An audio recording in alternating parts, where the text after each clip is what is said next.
Just got done. Boat's nice and clean again.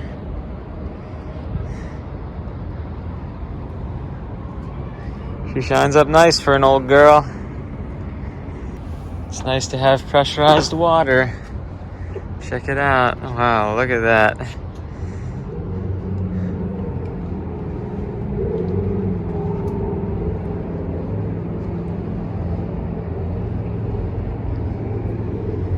She's a beaut, huh? I mean you.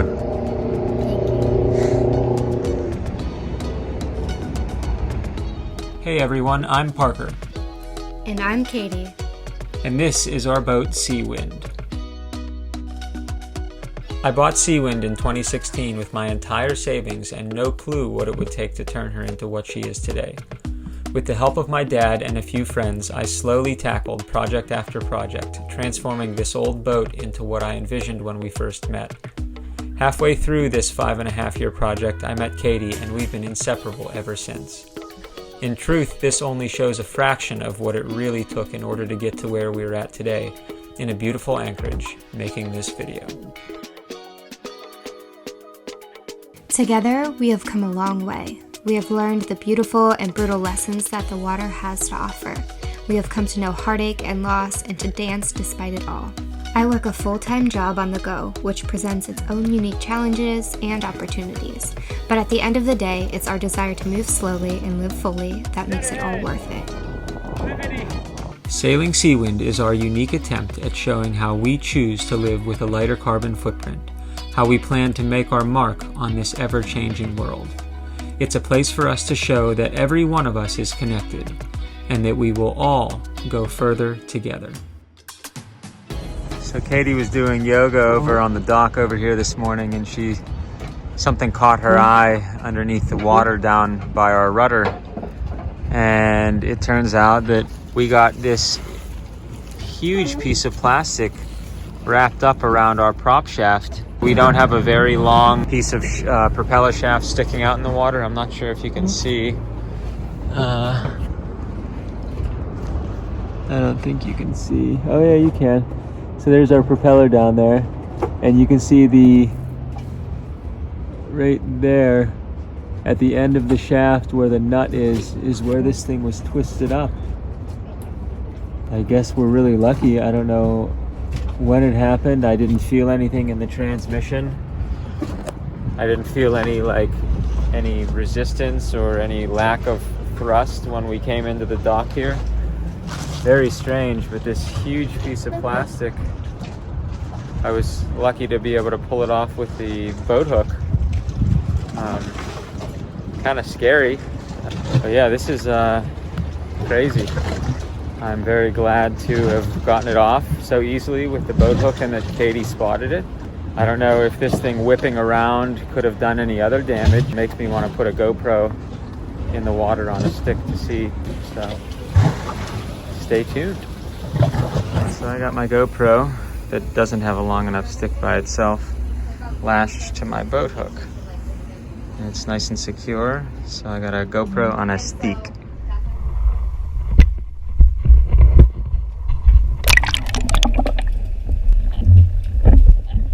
Okay, a few things here.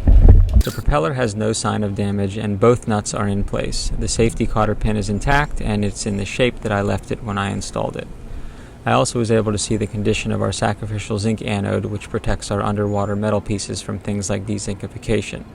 Okay, well, it's been a while since I've been down in the cockpit lockers, and so I've emptied everything out, and I'm on a mission to inspect a couple things, one being the stuffing box. Since I just pulled that plastic off of the propeller this morning, I figured I should give everything a look over. Yeah, so here we go. And you can see here's our prop shaft coupling, and here's our stuffing box. You just saw a drip right there, so that's nice. I packed it with Teflon before we left last year. I always say that a little more dripping than a little less dripping is better. Seems counterintuitive to start spraying water into the bilge of your boat, but works well to keep things clean.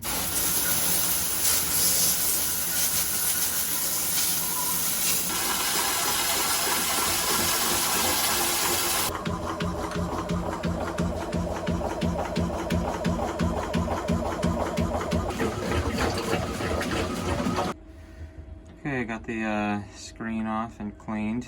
I also shut the breaker off to this pump, so I'm going to fill the bilge back up with water, and I'm going to watch the secondary pump go, which is the big centrifugal pump, the white cylinder thing down there.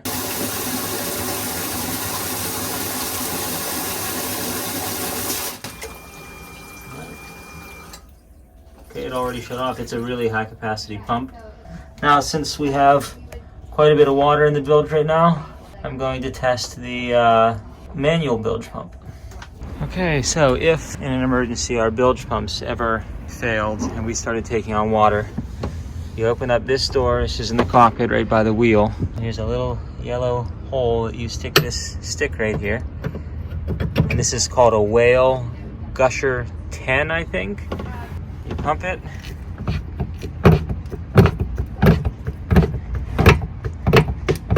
And you should feel it start to prime. Yep. There we go.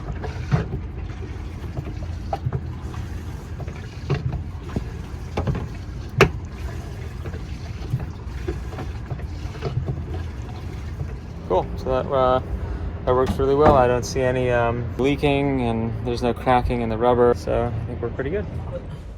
The next thing to do is to check the dipstick for the level and the color of the transmission oil. Now, this is a pressurized system, so there's an O-ring this actually screws in and seals. This won't read the true level unless you actually let air into the system via the fill bolt. Now that I've cracked this, I usually let some air into it. Oh, I felt a vacuum release. Okay, so that's good. Now I'll put that back in there. Now I can check to see what this looks like. Almost completely full, and the color of the oil looks brand new. I'm going to add just a little bit, and I'm not going to worry about it, changing it. Just don't drop the plug down in the abyss. That's all I ask of myself, is just don't drop anything in the abyss. Although this little guy here, this thing is a lifesaver. Who's in charge here?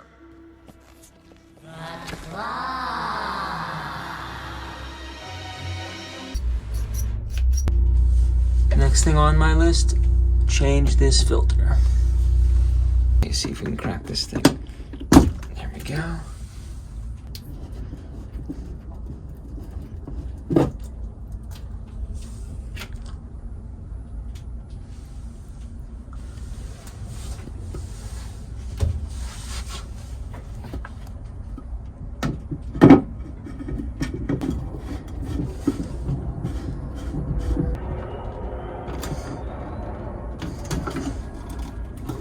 On.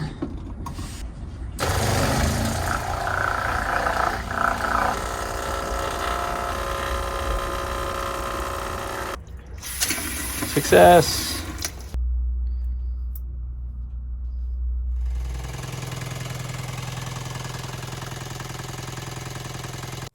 A little update on the Books raw water leak. If you saw the video in Annapolis, I replaced the old fitting with an elbow that slowed the leak but did not stop it.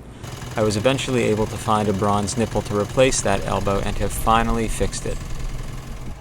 Well, it's time to leave Norfolk. This waterside marina has been absolutely wonderful, and it's been really nice to be able to step off onto the dock and go walking and splurge on food that we shouldn't really be spending money on, but it's been really nice.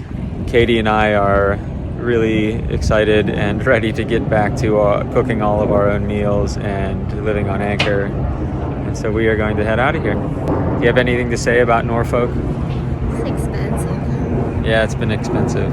So Dismal Swamp, here we come. All right, here's the Deep Creek Lock with all the duckweed.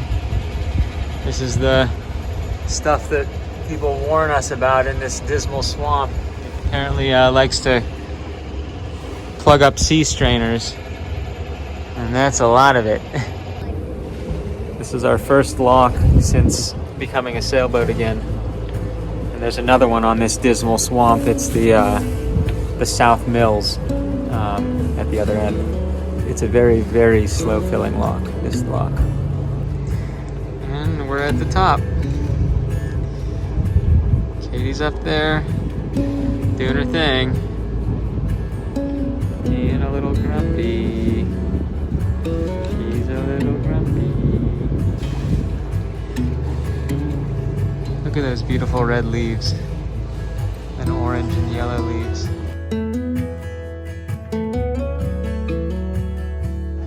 Okay, this is called the Deep Creek Bridge now. We're all in a line here, trying to avoid getting stuff sucked up into our sea strainers.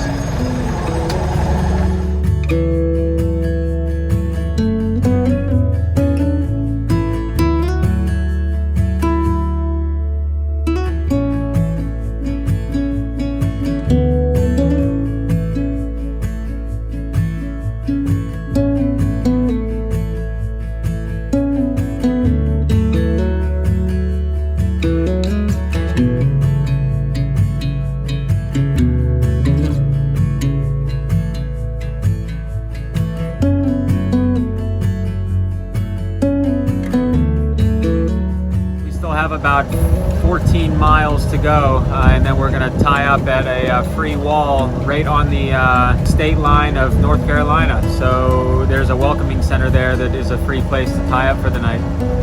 So that's what we're doing. It is beautiful here. The fall foliage is in full force. You can see all the beautiful trees, and we're just in a little creek right now.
Plowing leaves right now. Like there's leaves stuck to our bob stick. What do you think? I think we're going. We're going. Yes, we are.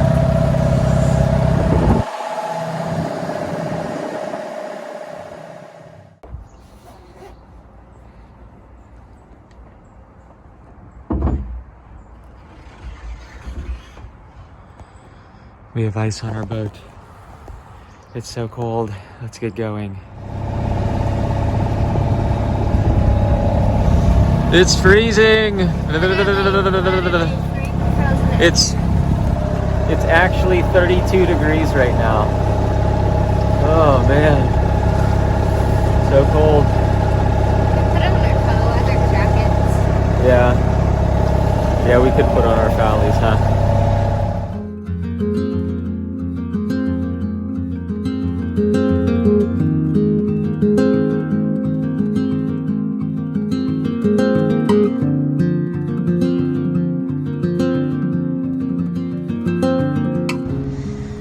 Hey Katie, what's going on? We're going through a lock again. This is a down lock. This is the last lock we're gonna have to go through. For now anyway, I don't know. There's always seems to be locks sneaking up on us, huh?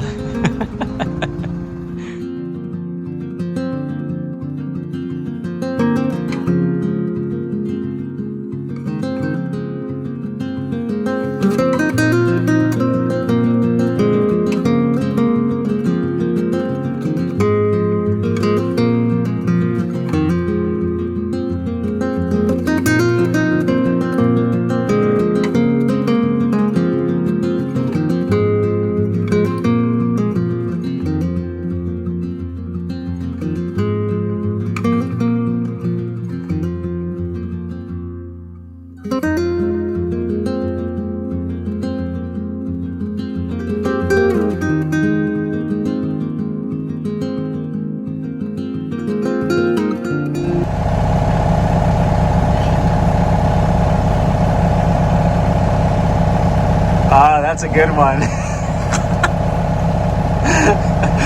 I like it. All right.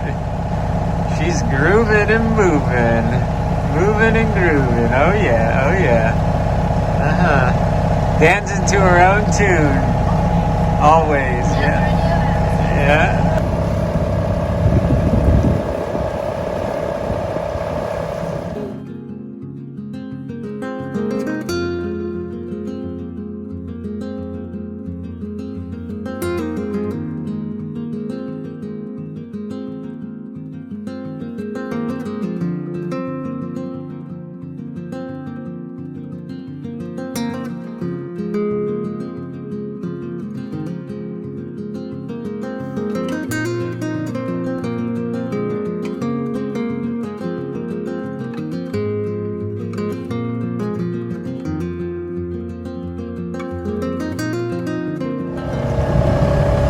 What were you thinking, Katie? I don't know. No, that when we were back going through the swamp, it felt like we were going back in time to the Erie Canal. Yeah. So when we came to this big opening and it was like all bright and blue, I was like, oh shit, we're by the ocean. Yeah. We're opening up into the Albemarle Sound. Albemarle Sound. It's like you have like a map. Well, because it is spelled ALBEMARLE. It's almost like Marl. Alba. So it's like Yeah, right. Albemarle. Albemarle. Oh boy. You have to have a North Carolina accent. Yeah. I got that Albemarle Sound. I'm going fishing on the Albemarle Sound today. Look, he's going fishing on the Albemarle Sound. He's coming from the Albemarle Sound.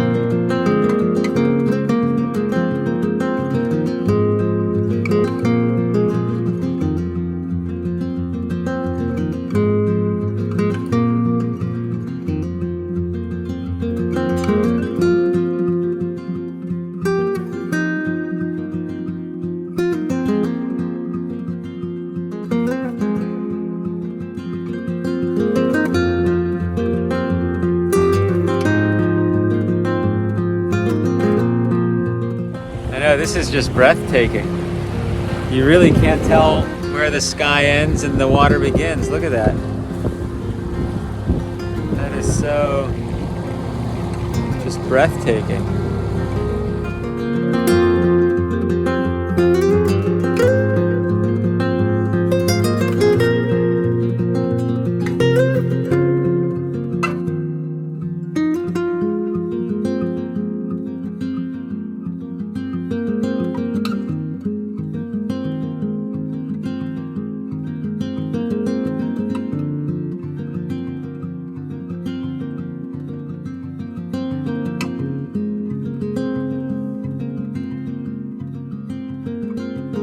Okay, a little update from aboard Seawind. We just anchored and it is absolutely stunning, isn't it? It's very beautiful. Yeah, you can probably see the moon up there in the sky behind us, and we've just watched the most magnificent civil twilight turning into a nautical twilight, and it is just absolutely gorgeous. So we are at the mouth of Alligator River, and we have the Alligator River Bridge right over there. So we did about 55 miles, and so we are here, and we had a really great day. We successfully made it out of the Dismal Swamp, and we are continuing to inch our way south in latitude and in search of warmer weather. So it is just, it's a very wonderful moment we are in right now. So, all right, we're gonna cook some food and get warm. I'm gonna fire up the heater. So we're gonna get our fireplace going. A stunning sunset turned into a turbulent sunrise as the winds picked up, making the anchorage uninhabitable. Plus, we were in a dead zone. No cell phone reception means no work gets done, and I had a full day of calls ahead. A slip at the nearby marina was a must. So I'm in the laundry room here scoping out the washing machines, and found this map on the wall. So here we are right where this, what is this? This is Route 64. And right here is where this marina is that we're at. And so on Wednesday, we're going to come down the Alligator River and into this intercoastal waterway section here. And we're going to get dumped out in the Pungo River, and we're going to anchor right up here. So this whole trip is about 39 miles. And then from there, we're going to come down this Pungo River, and we're going to cross the Pamlico River here. And then we're going to come down here. And then we come out and we hang a left, or a right, I guess it would be for us. Okay, so here's where we are. Here's the Atlantic Ocean out here. And so we'll come down the Neuse River and then we'll come in here. And so this is Beaufort. So we're going to be in Beaufort, North Carolina. Right here. And then the intercoastal waterway goes along the coast then. So our new friend Monty, he's on this boat here. It's a Freedom 32. It's kind of like a non-such, and it has the stainless mast, but it doesn't have the wishbone. It's interesting. Anyway, he has 2 dogs on board and they don't want to go. He's trying to get off the dock right now. She is old and slow and doesn't want to get on the boat. And then we have another little beagle over here. Her name is Katie, spelled K-A-T-Y, just like Katie. She likes this spot right here in the grass. She does not want to go. Oh, she is so sweet. Oh. Hello, Katie. Hello, I like your little life jacket. Your dad says you have to go. No, wants to go. Wants to stay on the solid ground in the grass.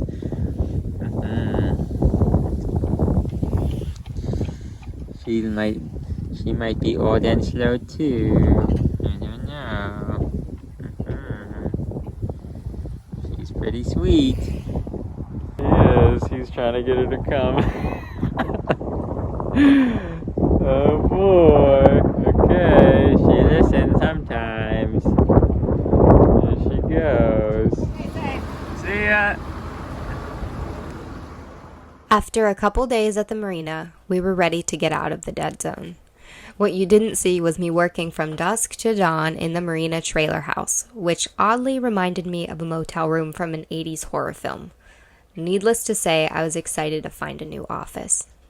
Well, it's just before 7 o'clock, 6:45, and we are going to head underneath this bridge. I gotta call this bridge to open up here. This is the Alligator River Bridge, and beautiful sunrise, wow. And we're gonna head to Belhaven, North Carolina. Are you cool out here? Yep. I'll make this real good. Okay. Love you. Love you too.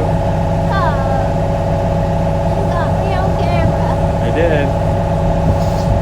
Look how long my hair is. Yeah, your hair's getting long, huh? My hair's getting long. I need a haircut. I can cut yours and trim it. Yeah, you'll have to trim it, yeah. Take like an inch or 2 off. Yeah. Yours is getting long though, too. You like it? Yeah. Wow. Very beautiful. Especially when I notice when I go like this. Yeah. Yeah, I like it. Okay, I'm gonna make some oatmeal. Okay. Yeah. It's my new friend Teresa and her husband, which I haven't met yet, on a boat called Midnight behind us. Pretty fancy boat, in-mast electric furling, electric head sail furler, and a lot of other bells and whistles. And they've been having a lot of issues with all those systems lately. They haven't been able to sail because they can't unfurl any of their sails because they're having issues with all those things. So I feel kind of fortunate to have such simple systems here on Seawind. So Okay, so here we're coming to the end of the Alligator River, and we're turning into this channel that is the Intercoastal Waterway. Here's the end of the river here, and then we're going to come into here, but I'm following this channel that is very narrow here, only a couple boat lengths wide. Well, isn't this just pretty scenic? Look at this beautifully wooded area that we're entering.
Welcome to the Pungo River.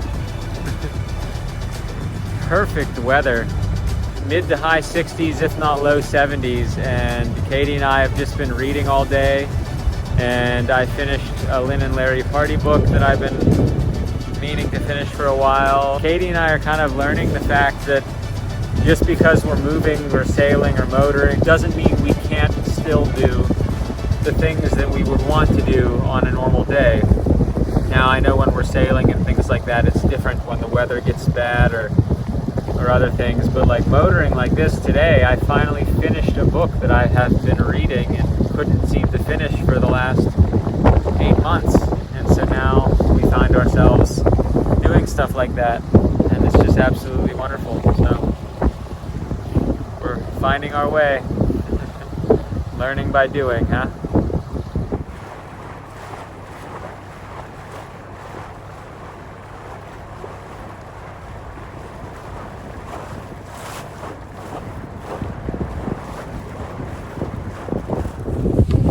We just arrived in Belhaven. What do you have to say? It doesn't make me hate life. Oh, that's good. Because the sunset and I can walk around and Yeah. there's good reception and there's nice people and there's going to be Christmas lights. Yeah, so Friday is the kickoff to the Christmas It's like season light-up here. night. It's like a light up night, yeah. And so we are going to be here for that. And Dawn and Margie Stark from AYC are treating us to dinner tonight, and the dockage for us staying here is very unexpected and surprising, and it is just so wonderful. And these are people that really don't know us because we haven't had the opportunity to talk to them too much at the club. And so now we're going to get to know them, and it's wonderful. So we're very excited. And we are experiencing first sunset of Belhaven. And it's wonderful.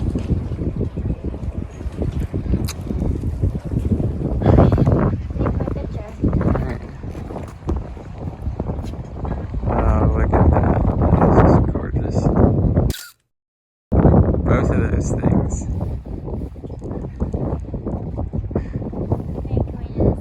Yeah, up a little bit. Keep going, keep going, keep going, keep going. Right there. All right.